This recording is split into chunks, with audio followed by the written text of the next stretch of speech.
मानव सभ्यता आदिकाल से यही सोचती आई है कि धरती पर जीवन कहां से आया, आखिर ये तरह तरह के जीव जंतु कैसे बने, पृथ्वी पर जीवन की शुरुआत कब और कैसे हुई, ये विज्ञान की भी अनसुलझी पहेलियों में से एक है।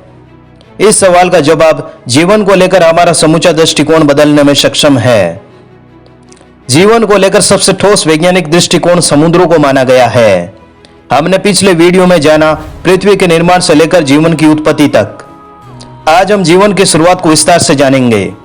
आज हम जीवन की शुरुआत सूक्ष्म जीवों से लेकर विशाल मेमन हाथी और डायनासोर बनने तक जानेंगे।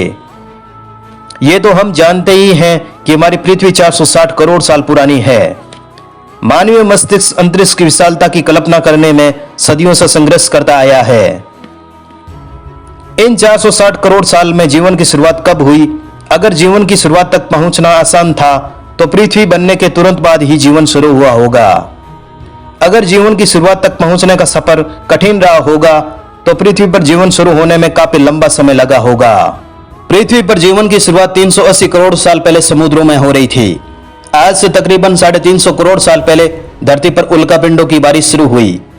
इस बार ये गिरने वाले उल्कापिंड पृथ्वी के लिए किसी वरदान से कम नहीं थे, क्योंकि ये उल्कापिंड अपने साथ लाए थे पानी, नमक और खनिज।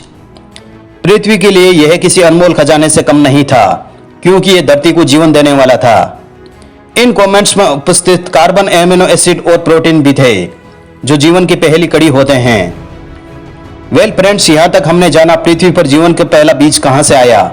अब हम जानेंगे इस बीज से जीवन की शुरुआत कैसे हुई, कैसे इतना जटिल जीवन धरती पर पनपा। आइए जानते हैं।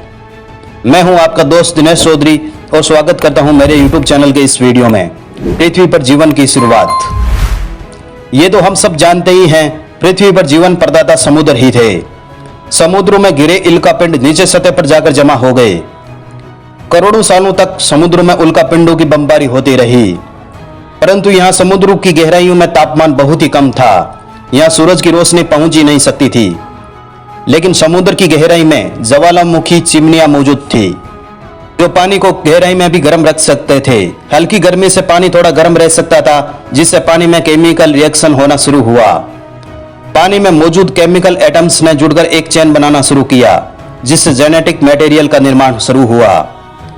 हालांकि इस मटेरियल का ऐसे खतरनाक वातावरण में बनना संभव नहीं था, लेकिन पानी में मौजूद ऑयली मटेरियल की वजह से पहले सिंगल सेल बैक्टीरिया का निर्माण हुआ और माइक्रोस्कोपिक जीवन की शुरुआत हुई। अपने इस फॉर्मेशन के बाद ये सिंगल सेल बैक्टीरिया ने खुद को कॉपी करना शुरू किया। 320 करोड़ साल पहले ये केमिकल इंटरेक्शन के चलते ये समूह बनाने लगे और इस प्रकार करोड़ों बैक्टीरिया ने सिंगल सेल से एक से अधिक कोशिकाओं का निर्माण शुरू किया। ये जीवन की पहली कड़ी थी, जिसने पृथ्वी पर कुछ अद्भुत कर दिखाया था। अपने क्लोन को तैयार करके इसने पृथ्वी पर जीवन की शुरुआत कर दी थी।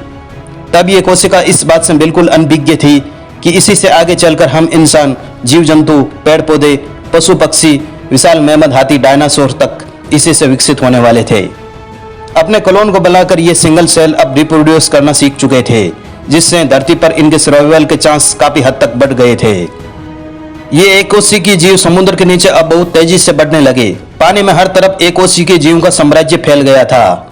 आज से 300 करोड़ साल पहले इन जीवों की संख्या इतनी बढ़ चुकी थी कि ये आपस में जुड़कर पत्थरों जैसी संरचनाओं में बदल गए, जिसे कहा जाता है स्ट्रोमेटालाइट्स। ये एक एक चट्टान अपने आप में बैक्टीरियाओं की पूरी बस्ती थी। ये बैक्टीरिया सूरज की रोशनी में भोजन बनाते थे और इस प्रक्रिया को हम बेहतर रूप से जानते हैं प्रकाश संश्लेषण के नाम से। ये बैक्टीरिया भोजन के रूप में समुद्र में मौजूद उल्कापिंडों से आए मिनरल को खाते थे और मल त्याग के रूप में एक गैस निकालते थे, और वो गैस थी ऑक्सीजन। इन सूक्ष्म जीवों ने धरती पर सबसे अनमोल चीज का निर्माण किया, जो धरती पर जीवन पनपने के लिए सबसे ज्यादा महत्वपूर्ण थी, और वास्तव में इसके बिना धरती पर जीवन की कल्पना ही नहीं की जा सकती थी। धरती पर मौजूद हर जीव आज ऑक्सीजन पर जिंदा है। करीब 2 अरब सालों तक वायुमंडल में ऑक्सीजन की मात्रा बढ़ती रही। अभी तक धरती पर कोई कॉम्प्लेक्स लाइफ विकसित नहीं हुई थी। आज से करीब 290 करोड़ साल पहले कुछ ऐसा हुआ जिसने महासागरों में कुछ ऐसी कॉम्प्लेक्स लाइफ को जन्म दिया जो आगे चलकर क्रांति लाने वाले थे। एक ऐसी घटना जिससे गलती से 2 सेल आपस में जुड़ गए।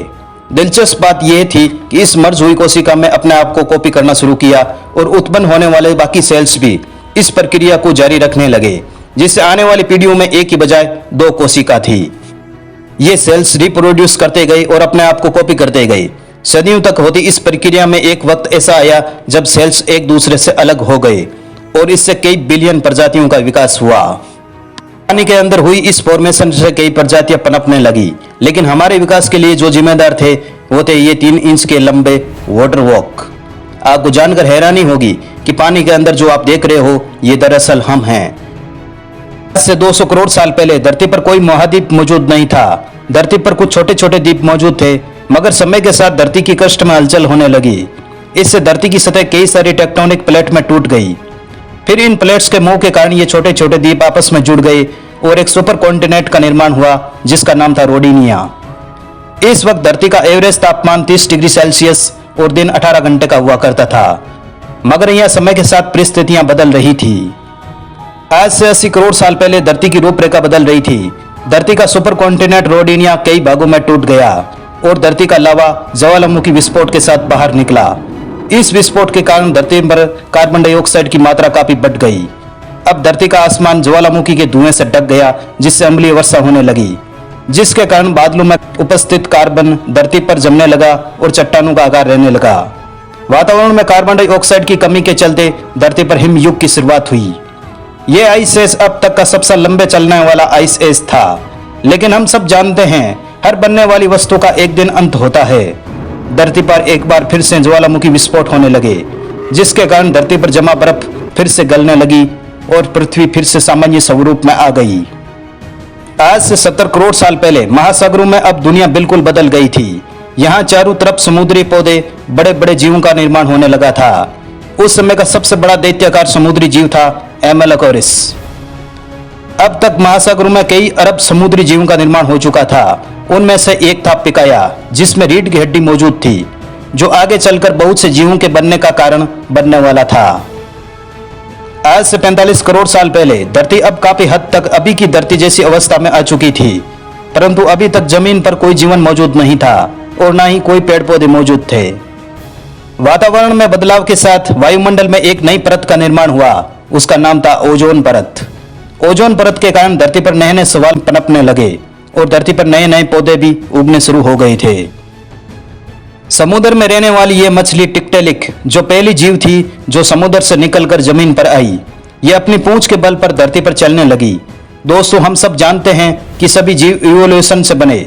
चार्ल्स डार्विन ने अपनी book origin of the species में लिखा था, हर जीव ने अपनी जरूरत के हिसाब से अपने आप को विकसित किया।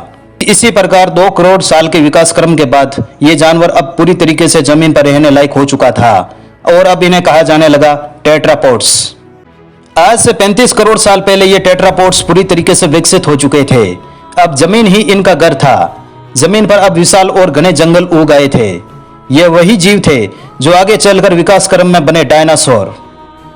समय के साथ धरती पर विकास क्रम जारी रहा, लेकिन साथ ही धरती का वातावरण भी बदल रहा था। एक बार फिर से पृथ्वी पर ज्वालामुखी विस्फोट होने लगे, जिससे पृथ्वी के तापमान में जबरदस्त वृद्धि हुई। इस कारण धरती पर वर्षा नहीं हुई, जिससे अकाल पड़ गया और पेड़ पौधे और घास सूख गई। इस बड़ी विनाशकारी आपदा में धरती की 95% प्रजातियां खत्म हो गई।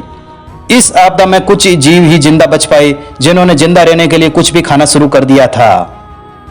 पर समय के साथ साथ परिस्थितियों में सुधार आया और धरती फिर से हरी भरी हो गई। आज से 20 करोड़ साल पहले, ये तो हम जानते ही हैं, आज की जमीन जिस पर हम चलते हैं, जिस पर हम रहते हैं, जो ज्वालामुखियों से बनी। ज्वालामुखियों से नए द्वीपों का निर्माण हुआ। ये सभी द्वीप और कॉन्टिनेंट आपस में जुड़ गए और एक सुपर कॉन्टिनेंट का निर्माण हुआ, जिसका नाम था पेंजिया। धरती पर अब वातावरण सामान्य हो चुका था। धरती पर अब विशाल जंगल उग आए। धरती पर जो 5% जीव बच पाए थे, अब वो विकसित हो चुके थे। उनमें डायनासोर प्रमुख थे। अब इनकी संख्या करोड़ों में पहुंच चुकी थी। डायनासोर की कई प्रजातियां थी, कुछ शाकाहारी थे तो कुछ मांसाहारी। कुछ डायनासोर बहुत ही शांत स्वभाव के थे तो कुछ बहुत ही हिंसक। डायनासोर के युग को ट्रायसिक पीरियड कहा जाता है। पृथ्वी पर अब हर तरफ इन विशाल दैत्याकार छिपकलियों का राज था। ये एकमात्र जीव थे जिन्होंने पृथ्वी पर करीब 17 करोड़ सालों तक राज किया। दोस्तों, इसके बाद क्या हुआ? ये डायनासोर कहां विलुप्त हो गए और हम इंसान कहां से आए, जानेंगे अगले एपिसोड में। अभी के लिए इतना ही, इजाजत दीजिए। जय हिंद।